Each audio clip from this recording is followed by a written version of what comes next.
Real estate plus legal. Regal estate.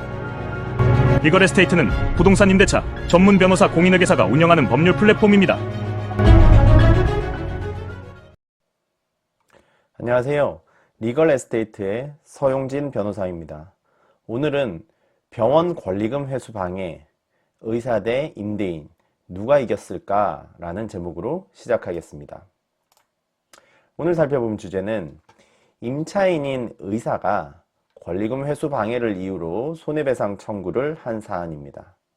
위와 같은 임대인의 회수 방해, 권리금 회수 방해는 과연 어느 정도 기준으로 어느 정도 되어야지만 인정이 될까요? 구체적인 사실관계는 다음과 같습니다. 원고 임차인은 피고 임대인과 병원 상가 보증금 1억 원, 그리고 월차임 월 550만 원으로 임대차 계약을 체결했습니다.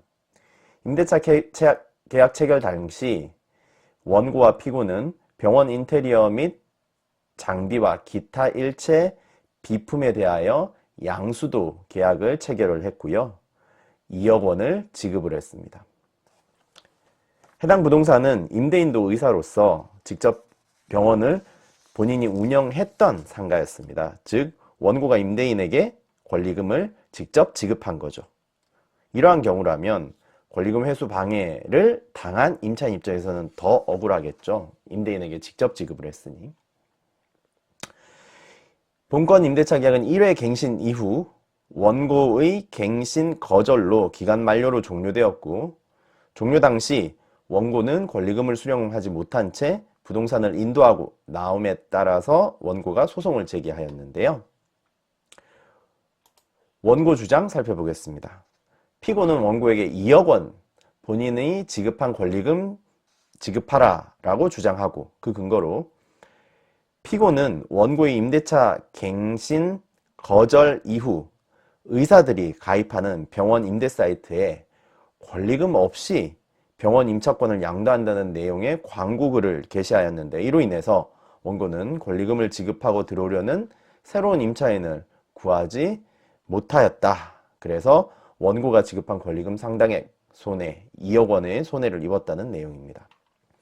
자, 이에 대해서 법원은 원고가 주선행위를 하였다고 보이지도 않고 피고가 광고글을 올렸다는 사실만으로 원고의 권리금 회수 방해하였다고 보기 어렵다는 이유로 원고 청구 기각, 피고 승소 판결을 내렸는데요.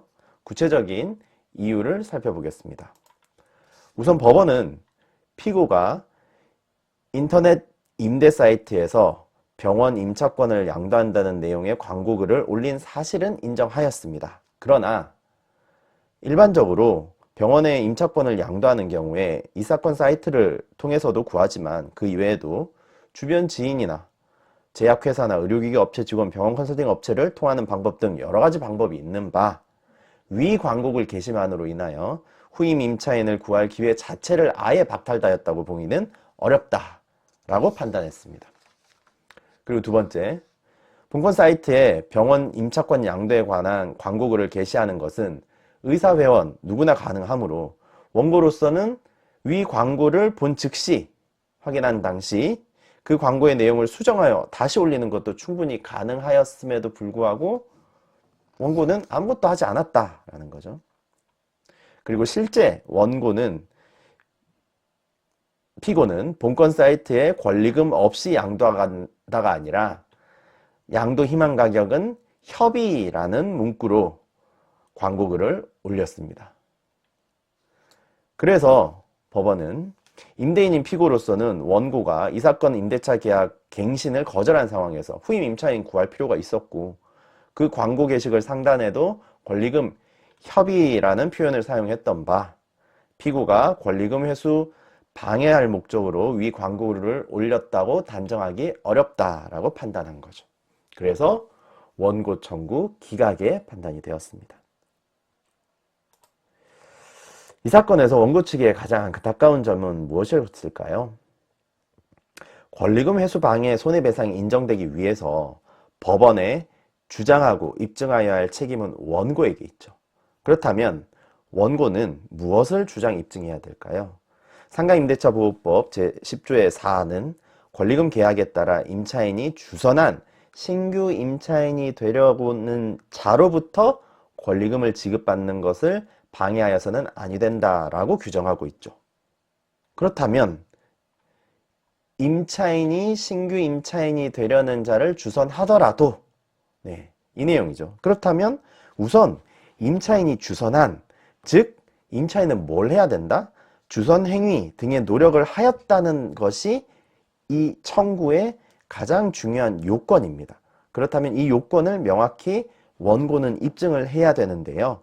이 사건에서 원고는 일단 본인이 신규 임차인을 주선하는 등의 노력에 대해서는 전혀 입증을 못하였다라는 거죠. 그리고 임대인이 방해하였다는 행위 역시 당시 임대인의 상황에서 그 정도 광고글은 올릴 수 있고 방해 행위가 아니었다고 판단된 거죠. 피고 입장에서는 너무나도 대응하기 쉬운 사건이었습니다. 원고 입장에서는 많이 아쉬움이 남는 사건이었고요. 오늘은 권리금 회수 방해, 손해배상을 청구하기 위하여 원고인 임차인 측에서 우선 무엇을 준비하여야 했는가에 대한 내용을 살펴보았는데요. 오늘 에피소드가 여러분에게 도움이 되셨길 바라며 저는 다음 에피소드에서 또 찾아뵙겠습니다. 감사합니다. 리걸 에스테이트의 서용진 변호사였습니다.